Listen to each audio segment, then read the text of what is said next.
বন্ধুগণ, আপনাদের বলবো, আপনাদের বাজার ঘাটে তৃণমূলের বন্ধুরা একটা ভুল বার্তা ছড়াচ্ছে যে আইএসএফ নাকি ভোট কাটছে। বলাচ্ছে না? আমি আপনাদের বলি, তথ্য দিয়ে বলবো, এই বসিরহাটে আইএসএফ জিতছে আপনাদের ভোটে। প্রথম কথা, এবার তৃণমূলীরা ভয় পেয়ে কিছু সিপিএম এর লোককে ভাড়া করেছে তৃণমূলের বন্ধুরা। আমি অন ক্যামেরা বলছি, এই বসিরহাট লোকসভাতে কিছু সিপিএম এর লোককে ভাড়া করে তাদেরকে দিয়ে ওই সিপিএম এর বন্ধুরা বিজেপির যতটা না বিরোধিতা করছে, তৃণমূলের যতটা না বিরোধিতা করছে, তার থেকে বেশি বিরোধিতা কার করছে? আইএসএফ এর করছে। কারণ আইএসএফ এখান থেকে বার হচ্ছে। সময় শুধু আপনাদের বলবো, আপনারা যদি দায়িত্ব নিয়ে আজকের পরে বাড়ি গিয়ে অন্তত 10টা করে মানুষকে বোঝাতে পারেন, এই ভোটটা যত বেশি মার্জিন হতে পারে তত বেশি তৃণমূল, বিজেপি, সিপিএম এখানে মুখ থুবড়ে পড়বে। এখানে আমরা ভোটে জিতছি, কিন্তু আমাদের লক্ষ্য এখন কি? মার্জিনটা বাড়ানো। কত ভোটে আমরা জিতবো তার এখন হিসাব চলছে। কারণ সন্দেশখালী দেখিয়ে দিয়েছে, ইটেন্ডা দেখিয়ে দিয়েছে, হাবিসপুর দেখিয়ে দিয়েছে, আর এখানে কাটিয়াট ফুটবল মাঠও দেখিয়ে দিচ্ছে এরা জয় নিশ্চিত। বিভিন্ন রাজনৈতিক দল তো প্রোগ্রাম করলো বসিরহাটে। আমি বড়াই করছি না, তারা বিরিয়ানির প্যাকেট টাকা দিয়ে অনেকজনকে নিয়ে এসে ভিড় করিয়েছে, আর আমরা কারোর জন্য 50 পয়সা দিইনি। এই হাজার হাজার মানুষ আজকে এখানে এসে ভিড় জমিয়ে প্রমাণ করে দিচ্ছে যে আগামী 1 তারিখ আসছে, সকাল সকাল উঠবো, খাম চিহ্নে ভোট দেবো, আক্তার রহমান বিশ্বাসকে পার্লামেন্টে পাঠাবো।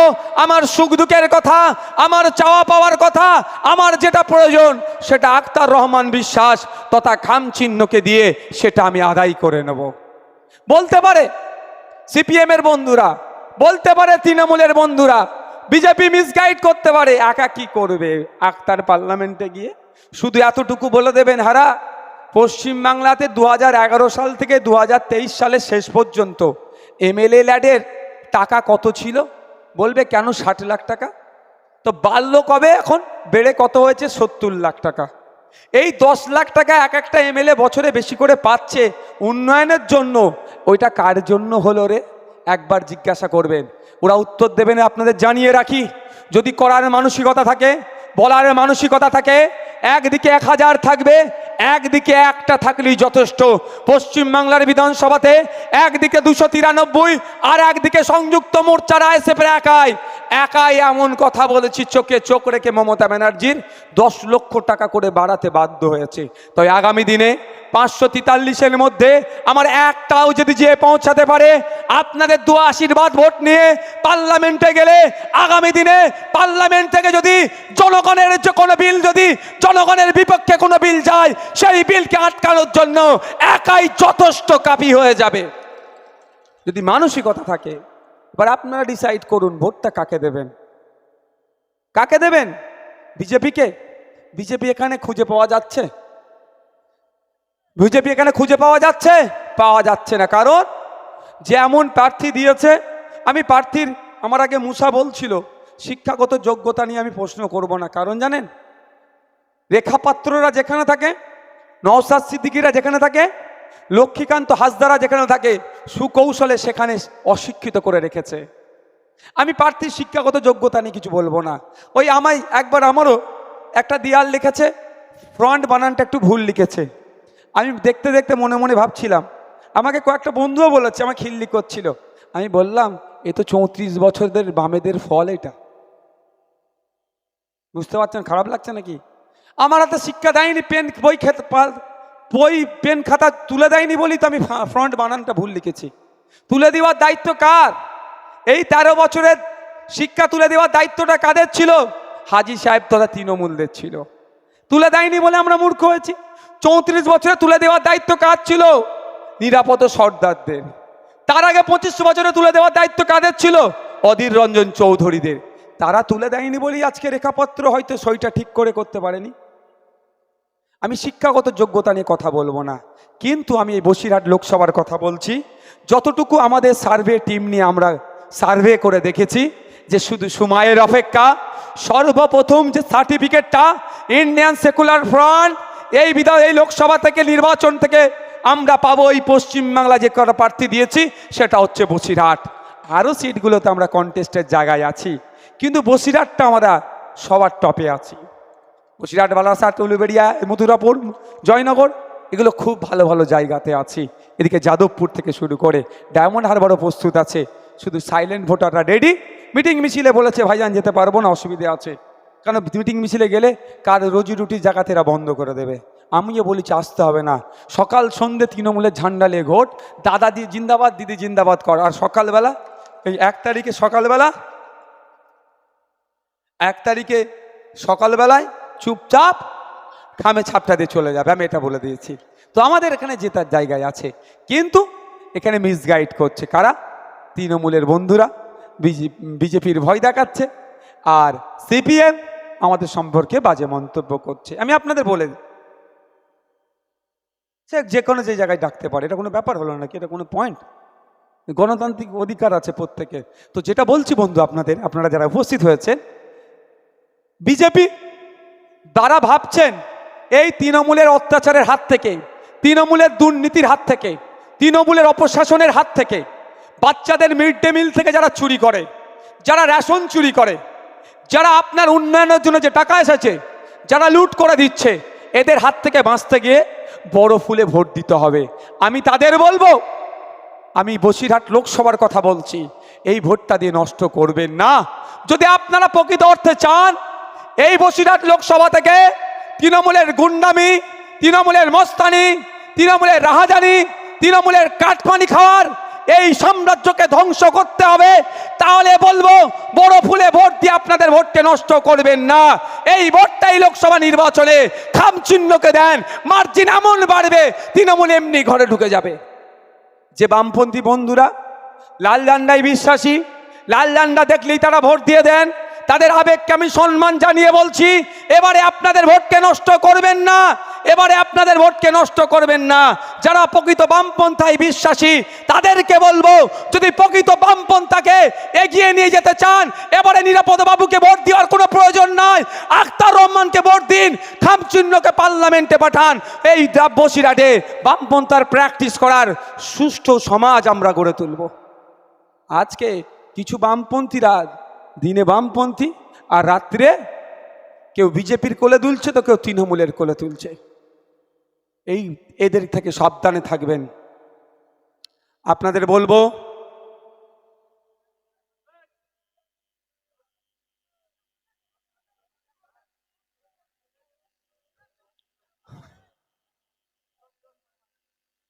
ওকেও একটা আইসক্রিম কিনে দাও, মুখে ও চুষতে থাকুক। 2 হাতে 2টো আইসক্রিম দাও, ওর বড় ছেলে 2 হাতে 2টো আইসক্রিম দিয়ে বলে একটা একবার চুষো, একটা একবার চুষো, না বার করে মুখ থেকে।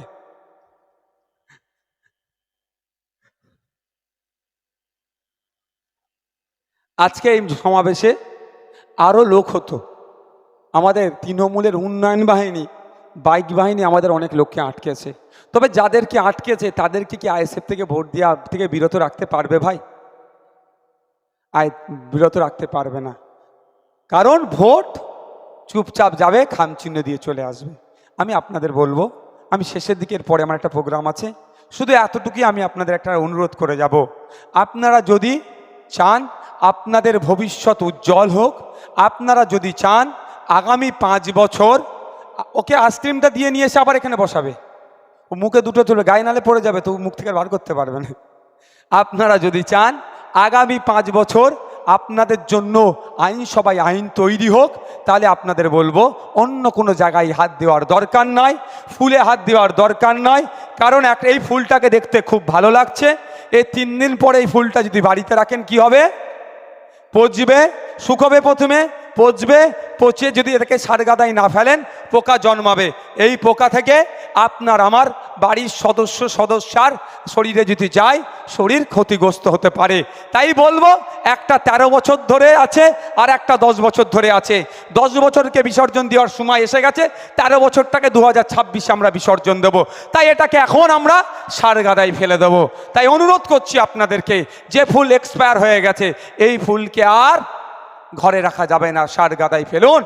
আর যেখানে খামজিনি কাস্তে হাতুড়ি তারা চিহ্ন নিয়ে যারা দাঁড়িয়েছেন তাদেরকে শুধু এতটুকুই প্রশ্ন করুন, 2011 সালের আগে পর্যন্ত আপনারা ক্ষমতায় ছিলেন। এখন আপনারা 34 বছর বাংলায় ক্ষমতায় ছিলেন। 34 বছর বাংলায় ক্ষমতায় থাকার পরেও এখনও কেন ইছামতির ওপরে ব্রিজটা হলো না? সেই জবাবটা দেন। এই বাজিতপুরের হসপিটালটা উন্নত মানের তখন কেন করেননি? তখনও আমাদেরকে কলকাতায় ছুটে যেতে হয়েছিল, এখনও আমাদের কলকাতায় ছুটে যেতে হয়েছে। আর আপনাকে সুযোগ দেব না।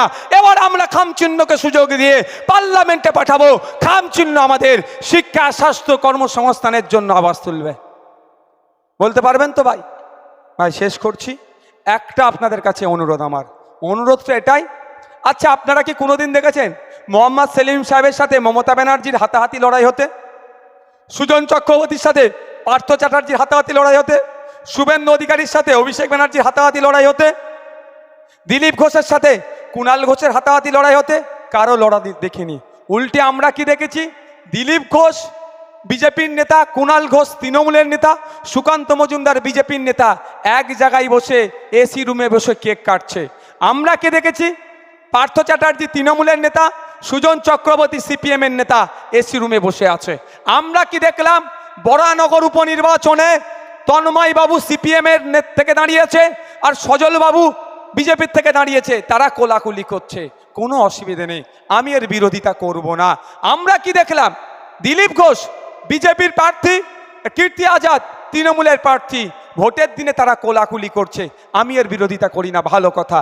কিন্তু তারা যদি কোলাকুলি করতে পারে, আপনারা এই কাটিয়াতে, আপনারা বাদুরিয়াতে, আপনারা বসিরহাটে, আপনারা শাসনে, আপনারা ভাঙড়ে, আপনারা ক্যানিংয়ে, সমস্ত রাজ্যের বুথ স্তরে কেন মারামারিতে জড়িয়ে পড়েন ভাই? কেন জড়িয়ে পড়েন? এটা আপনাদের কাছে অনুরোধ।